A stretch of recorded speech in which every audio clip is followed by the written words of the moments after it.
कि यदि सिर्फ इतना कहने पे कि अमित शाह जी बीमार हैं तो उन 4 व्यक्तियों को जेल हो जाती है, तो सोचिए कि मोदी और अमित शाह ने तो 135 करोड़ जनता के साथ झूठ बोलने का काम किया है, तो क्या उनको जेल नहीं होनी चाहिए? कि हिंदुस्तान में गधों की कमी नहीं है। अरे थाली लोटा घंटा घंटी बजाने से क्या कोरोना वायरस भाग गया? और सारा देश लग गया उसके अंदर, पढ़े लिखे आदमी तक लग गए। तो सोच लो कि देश में क्या है। मोदी ने जो कह दिया बस वो, लेकिन मोदी ने तो झूठ के अलावा इस देश को आज तक कुछ दिया नहीं।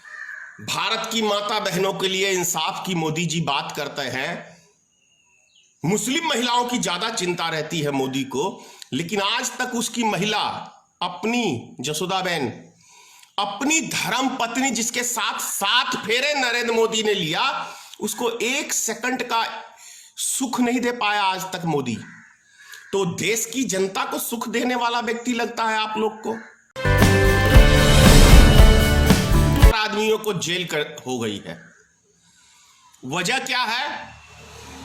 तो उन्होंने सोशल मीडिया के ऊपर अमित शाह जी के विषय में कुछ टिप्पणी कर दिया कि वो बीमार है, सिर्फ बीमार है। इतने पे उन 4 को अरेस्ट कर लिया जाता है। लेकिन उससे भी महत्वपूर्ण बात यह है कि यदि सिर्फ इतना कहने पे कि अमित शाह जी बीमार हैं तो उन 4 व्यक्तियों को जेल हो जाती है। तो सोचिए कि मोदी और अमित शाह ने तो 135 करोड़ जनता के साथ झूठ बोलने का काम किया है, तो क्या उनको जेल नहीं होनी चाहिए? अब झूठ की मैं गिनती आपको करवा देता हूं। मोदी जी ने 100 दिन में काला धन विदेश से लाने की बात कही थी कि नहीं कही थी? नंबर 1 झूठ। 15 से 20 लाख रुपया हर व्यक्ति के खाते में देने की बात कही थी, मोदी ने कही थी कि नहीं कही थी? नंबर 2 झूठ। और उससे भी बड़ा झूठ, जो देश की पॉपुलेशन 60% युवा की है आज के टाइम में, उनको प्रत्येक साल 2 करोड़ नौजवानों को रोजगार देने की बात कही थी कि नहीं कही थी? तो ये 3 सबसे बड़े झूठ जो 135 करोड़ जनता के साथ मोदी और अमित शाह ने बोला, और उसके बाद एक टीवी चैनल के ऊपर अमित शाह ने आके कहा, नेशनल न्यूज के ऊपर, कि अरे भाई वो तो चुनावी जुमला है। तो यदि किसी व्यक्ति ने आपके साथ थोड़ा मजाक कर दिया, अमित शाह जी आप गायब हैं जब से कोरोना वायरस का देश के अंदर पौने 2 महीने के अंदर 1.5 महीने से जो ऊपर हो गया है, और आप कहीं दिख नहीं रहे, तो जनता ने थोड़ी टिप्पणी कर दी, तो 4 लड़कों को, निर्दोष को, बेचारे को जेल में आपने कर दिया। तो सबसे पहले तो जेल में आपको जाना चाहिए, नरेंद्र मोदी को जेल में जाना चाहिए, क्योंकि आपने पूरे देश की जनता का विश्वास मतलब खोने का काम किया है। आपने उसके साथ विश्वासघात करने का काम किया है जनता के साथ। जनता में ईश्वर वास करता है, और आपने ईश्वर को छलावा करके उनसे झूठ बोल के सत्ता हथियाई है नरेंद्र मोदी जी। तो आपको जेल होना चाहिए। और कल की बात कर लेते हैं, दूसरी चीज। अमित शाह जी कहते हैं कि ममता दीदी बंगाल के 2 लाख आदमी बाहर फंसे हुए, उनको आप अनुमति नहीं दे रहे। वही ममता दीदी दिखाती है कि देखिए मैंने आपके पास इतने एप्लीकेशन दिए हैं, उसका कोई जवाब नहीं। झूठ देखिए। और उससे भी बड़ा झूठ ये देखिए आप कि गुजरात अमित शाह का क्षेत्र है, गुजरात नरेंद्र मोदी का क्षेत्र है, और सबसे ज्यादा गरीब मजदूरों के ऊपर अत्याचार आज के टाइम में। कल 12 जगह गुजरात के अंदर जनता ने रोड पे उतरने का काम किया, पुलिस के साथ हाथापाई हुई, पुलिस ने उनको बहुत बेदर्दी से पीटा। तो ये खेल अमित शाह और नरेंद्र मोदी, आप यूपी, बिहार और देश के तमाम राज्यों के मजदूरों के साथ खिलवाड़ करने का काम आप कर रहे हैं, तो आपको कितने साल की सजा होनी चाहिए मोदी, अमित शाह जी? ये प्रश्न है। नरेंद्र मोदी जी, आपके क्षेत्र में, और ये बिहार ने आपको 40 लोकसभा क्षेत्र है, बिहार के अंदर 40 सीटें, जिसके अंदर आपके एनडीए गठबंधन को 39 सीट दिया है। उसके बदले में आप बिहार की जनता को क्या दे रहे हैं? लाठी डंडे, भूखमरी। किस किस तरीके से आप इन गरीब आदमियों को, मजदूर आदमियों को मारने का काम कर रहे हैं, इसका अंदाजा है नरेंद्र मोदी जी। बहुत बड़ी साजिश है यूपी बिहार के जनता के साथ, बहुत बड़ी साजिश है। गोबर भक्तों, तुम्हें तो समझ में आएगा नहीं कभी। तुम्हें कभी समझ में इसलिए नहीं आएगा क्योंकि तुम्हारे दिमाग में जो है ना, जैसे वो क्या कहते हैं, वो पहले जो ये तालिबान था, तो तुम भारत के एक तालिबान का हिस्सा हो। आरएसएस एक तालिबान संगठन की तरह चला रही है। तुम्हारे दिमाग में वायरस भर दिया गया है, दिमाग में, तो तुम्हें अच्छा बुरा नहीं समझ में आएगा। जिस तरीके से वो मर मिटने के लिए तैयार रहते थे ना तालिबानी, और किसी का कत्लेआम, वही चीज तुम लोग भारत में फैला रहे हो। क्योंकि आरएसएस में क्या करता है? अस्त्र की पूजा होती है। कौन सा युद्ध जीतने जा रहे हो भाई? कौन से बॉर्डर पे युद्ध करोगे? कहां युद्ध करोगे? तो तुम लोग जो हो इस देश के तालिबान हो, और तुम्हें अच्छी चीज कभी समझ में नहीं आएगी। थोड़े दिन के लिए अगर तालिबान के दिमाग से हटा के देश के विषय में सोच लो, आम नागरिक के विषय में सोच लो, जो इस देश के नागरिक हैं, गरीब मजदूर हैं, तो थोड़ा सा चेंजिंग आ सकता है यदि उसको हटा के आप लोग। क्योंकि जिस तरीके से 4 मजदूरों को, 4 व्यक्ति को, 4 नौजवान को कल जेल में डालने का मोदी अमित शाह ने काम किया है, तो सबसे पहले फिर कह रहा हूं, मोदी और अमित शाह को सबसे पहले जेल में जाना चाहिए। यदि इस देश के अंदर कानून व्यवस्था है तो, और यदि कानून है ही नहीं तो कोई पालन होगा ही नहीं। एक जुमले के लिए 4 नौजवानों को जेल, और मोदी ने तो 135 करोड़ जनता के साथ जो इतने जुमले मारे हैं, और पूरी भारतीय जनता पार्टी की सरकार ने पिछले 7 सालों से, 8 सालों से देश की जनता को सिर्फ जुमले के अलावा कुछ नहीं दिया। क्या मोदी ने यह नहीं कहा था कि हमारी सरकार बनेगी तो देश के अंदर किसानों की आय दुगुनी हो जाएगी? क्या मोदी ने यह नहीं कहा था कि डीजल पेट्रोल के दाम हम 35 रुपए बिकवाएंगे? क्या मोदी ने यह नहीं कहा था कि यदि जिस कंट्री का रुपया गिरता है तो उस देश की साख गिरती है? तो जब मोदी जी आप सत्ता में नहीं आए थे तब 60 रुपए था रुपया का डॉलर के मुकाबले कीमत, आज 74 रुपया है लगभग। तो क्या भारत की साख नहीं गिरी है दुनिया के अंदर? आप ही के क्वेश्चन है ये। बांग्लादेश की करेंसी नहीं गिरती, ये नेपाल की करेंसी नहीं गिरती, ये क्या कहते हैं इसकी पाकिस्तान की करेंसी नहीं गिरती, फिर क्या कारण है जो भारत की करेंसी गिरती है? तो इसका जवाब तो अब 6 साल से प्रधानमंत्री जी आप हो, आपको जवाब देना चाहिए। ये आप ही के लफ्ज है, किसी दूसरे नेता का नहीं है। और नरेंद्र मोदी जी,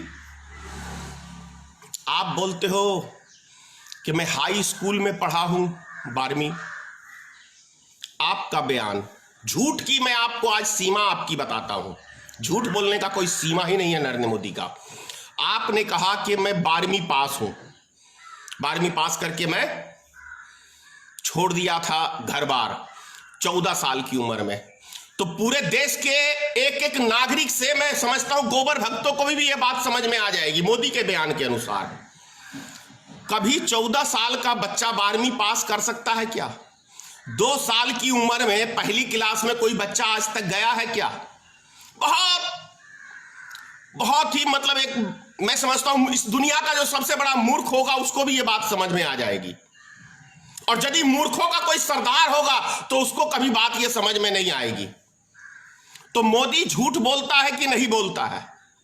और यदि 14 साल की उम्र में वो 12वीं पास कर लिया, 2 साल की आयु से, मतलब 2 साल के बच्चे का तो जुबान भी ठीक से नहीं खुलता है, तो वो सोच लो वो पहली क्लास में चला गया था नरेंद्र मोदी, 12वीं पास कर लिया 14 साल की उम्र में। उसके बाद क्या कहते हैं, मोदी जी ने कहा कि मैं 35 साल भीख मांग के खाया हूं, 35 साल भीख मांग के। ये मेरा नहीं बयान है, मोदी जी का स्वयं का बयान है। अब जो व्यक्ति 1992 में अडवाणी के रथ पे दिखे थे, ये 42 साल के थे, 42 साल के। सोचिए, मैं इनकी बात कर रहा हूं। तो 42 साल में यदि 35 साल हम काट दे तो 7 साल का बच्चा बचता है। 7 साल का बच्चा क्या भीख मांगने उसके घर परिवार का कोई व्यक्ति छोड़ देगा कि तू जा भाई भीख मांग? बात को आप लोग समझिए, 7 साल का बच्चा क्या भीख मांगने जाएगा? और यदि 7 साल की उम्र में मोदी भीख मांगता था तो मोदी ने पढ़ाई कब की? फिर उसी उम्र के अंदर ये हिमालय पर्वत पे तपस्या करने कैसे चला गया भाई? अब पॉलिटिक्स में कैसे आ गया?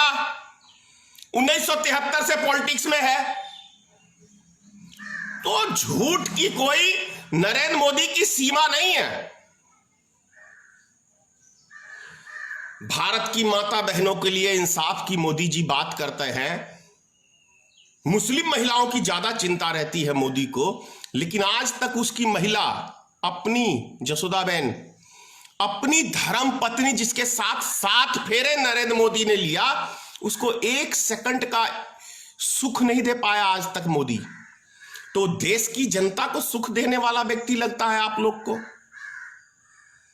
लगता है आपको कि जो व्यक्ति अपनी जिसके साथ 7 फेरे 7 जन्म तक की कसमें खाता है आदमी, उसको एक दिन पत्नी का दर्जा नहीं दे पाया, वो व्यक्ति आज सबका साथ सबका विकास? अरे पहले अपने घर परिवार का तो साथ दे ले भाई, तब तो देश की दुनिया का साथ देगा ना। लेकिन घर परिवार का जो व्यक्ति साथ ही नहीं दे सकता है, वो समाज का साथ क्या देख सकता है? और उसका जीता जागता आज आप उदाहरण देख लो। आ गए प्रधानमंत्री जी रात्रि 8 बजे, आज रात्रि 8 बजे 12 बजे से लॉकडाउन, मरो जो जहां हो, कोई मतलब नहीं है हमें। तो फिर ये 60,000 से ज्यादा कोरोना वायरस के मरीज कैसे भाई भारत में फैल गए यदि आपने लॉकडाउन कर दिया? तो विषय है। और कल रात में ही मैंने समाचार में सुना है, आप ही की एजेंसी, सरकारी एजेंसी का बयान है कि अब हम कोरोना वायरस की ज्यादा टेस्टिंग नहीं करेंगे। तो इसका मतलब क्या ये अफवाह था? देश की सभी चीज चौपट करने का एक अफवाह आपने उड़ाया था। आपके बयान के अनुसार यदि कोरोना वायरस का हम टेस्टिंग नहीं करेंगे, जो ज्यादा सीरियस है उसको भी हम एक बारी टेस्टिंग करके छोड़ देंगे और बाकियों की हम टेस्टिंग ही नहीं करेंगे, जिसको हल्का फुल्का बुखार है, तो इसका मतलब देश में अफवाह उड़ाई गई है वो प्रोटेस्ट को खत्म करने के लिए। इसका मतलब तो ये है। अब कौन सी नरेंद्र मोदी की बात पे जनता विश्वास करे, तो ये सबसे बड़ा प्रश्न है। मोदी जी झूठ आपने मेरे ख्याल से अपनी लाइफ में, और अमित शाह ने इतना बोला है कि कोई जनता आपकी बात पे, वैसे मूर्खों की कमी नहीं है। मिर्जा खालिद साहब का एक शेर था, हिंदुस्तान में गधों की कमी नहीं है, एक ढूंढो तो मिलेंगे 1000। ये मेरा नहीं है जवाब। मोदी के गोबर भक्तों को बहुत बुरी लगेगी ये बात, वो गधे ही हैं, क्योंकि अच्छे बुरे की उनकी परख नहीं है, समझ नहीं है। इसीलिए किसी उस शायर ने कहा था ये कि हिंदुस्तान में गधों की कमी नहीं है। अरे थाली लोटा घंटा घंटी बजाने से क्या कोरोना वायरस भाग गया? और सारा देश लग गया उसके अंदर, पढ़े लिखे आदमी तक लग गए। तो सोच लो कि देश में क्या है। मोदी ने जो कह दिया बस वो, लेकिन मोदी ने तो झूठ के अलावा इस देश को आज तक कुछ दिया नहीं। कैसे आप लोग यकीन कर लेते हो? बड़ी बात है। मैं गुजरात सरकार से कहना चाह रहा हूं कि गुजरात में यदि आप चाहते हैं कि आपके उद्योगपति का घर फलता फूलता रहे तो इस मजदूरों के साथ कोऑपरेट करने की भावना रखिए नरेंद्र मोदी जी और गुजरात सरकार से। कहीं ऐसा ना हो कि अभी नहीं 2 महीने बाद लॉकडाउन टूटेगा और एक भी मजदूर गुजरात में नजर नहीं आएंगे, सबके इंडस्ट्री में ताला लगा हुआ नजर आएगा। यदि इन मजदूरों को आज खाने पीने की व्यवस्था सरकार ने की रहती तो कल जो 12 जगह में गुजरात में प्रोटेस्ट किया जनता रोड पे उतर के, वो शायद नहीं करती। जनता कुछ नहीं मांग रही है। यदि आपने किसी का 2 टाइम का निवाला छीनने का काम किया है तो वो निवाला देने का भारत सरकार और राज्य सरकार का काम है। सोचिए, अच्छे से अच्छे घर में 1 महीने का राशन नहीं रहता है, हफ्ते 10 दिन में वो राशन लाता है। तो यहां पे लगभग 1.5 महीना से ऊपर हो चुका है और वो व्यक्ति सब, उनके घर में खाने पीने के लिए कुछ नहीं है तो करेंगे क्या? रोड पे नहीं उतरेंगे? और ऐसी क्या स्थिति हो गई थी कि मजदूर रेल की पटरी पे चलने को विवश हैं। अपने गिरेबान में झांक के देखो नरेंद्र मोदी, अमित शाह, कि तुमने कैसी कैसी गलतियां की है अभी तक। 6 महीने का जिस महिला के पेट में एक नन्हा मुन्ना सा बच्चा पल रहा है और वो सैकड़ों किलोमीटर पैदल चल रही है, और एक कंस ने भी यह जुल्म नहीं किया होगा। कंस ने भी यह जुल्म नहीं किया होगा कि किसी गर्भवती महिला को सैकड़ों किलोमीटर पैदल चलने के लिए, और जो महिला रोड के ऊपर डिलीवरी हो गया है, मर गया उसका बच्चा, वो मर गई। कितने गंदे हो दुनिया में। नरेंद्र मोदी अमित शाह से ज्यादा गंदा व्यक्ति अभी तक, मैं कह रहा हूं, पूरी दुनिया में नहीं पैदा हुआ होगा। जितने गंदे ये दोनों व्यक्ति हैं, जितनी इनकी गंदी सोच है। मासूम जनता रोड पे भूख प्यास से मर रही है, लेकिन ये अभी भी राजनीति करने से बाज नहीं आ रहे हैं। ममता बनर्जी को आपको बोलना चाहिए था, ठीक है हम देते हैं आपको, अपने आदमियों को बुलाइए, कितनी रेलगाड़ियां चाहिए। दुनिया में सबसे ज्यादा रेलगाड़ी यदि किसी मुल्क में है तो वो भारत में है। लेकिन उसके बाद भी कल भी विदेश से आदमी लाया गया है, लेकिन हमारे देश में हमारे गरीब मजदूर, उनको घर नहीं पहुंचाया जा रहा है। लेकिन मोदी जी वीआईपी को तो वाह एरोप्लेन भेज के मंगाते हैं, कोरोना वायरस देश में फैलाते हैं। और ये कोरोना वायरस फैला कहां से? गुजरात से फैला है। ये दिल्ली के वो मस्जिद से नहीं फैला है। जिस दिन कोरोना वायरस का सबसे पहला मरीज की मृत्यु हुई थी, उस दिन डोनाल्ड ट्रंप के स्वागत में 1 लाख आदमियों को नरेंद्र मोदी ने इकट्ठा किया था गुजरात में, और 3000 आदमी वो ट्रंप लेके आया था वहां से।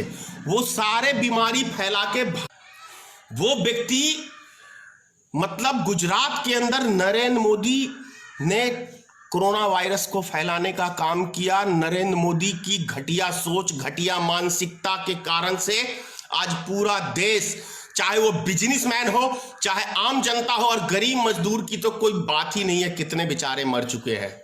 तो ये नरेंद्र मोदी की किए दिए की, नरेंद्र मोदी की गलती का खामियाजा आज पूरा देश भुगत रहा है। इतना ही कहूंगा।